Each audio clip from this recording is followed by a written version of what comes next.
தமிழக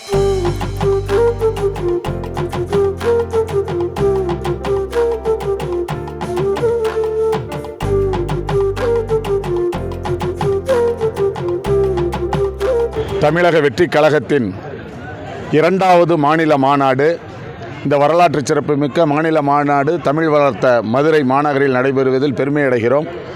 அந்த மாநாட்டு திடலை இன்றைக்கு எல்லோரும் பயன்படுத்தக்கூடிய மிகப்பெரிய மைதானமாக உருவாக்குவதற்காக தங்களுடைய உன்னத உழைப்பை வழங்கிய 500க்கும் மேற்பட்ட தொழிலாளர்களை சிறப்பிக்கும் வகையிலும் நன்றி தெரிவிக்கும் வகையிலும் சிறப்பு விருந்து அளிக்கப்பட்டிருக்கிறது.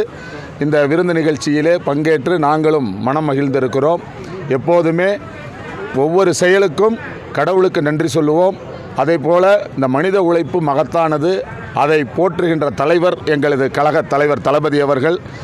அதன் வழியில் கழக பொதுச் செயலாளர் அவர்களின் முன்னெடுப்பில் இந்த சிறப்பான கெடாவெட்டு நிகழ்ச்சி, விருந்து உபசரிப்பு நிகழ்ச்சி நடந்திருக்கிறது. இந்த நிகழ்ச்சியிலே பங்கேற்றதில் மகிழ்ச்சி அடைகிறோம்.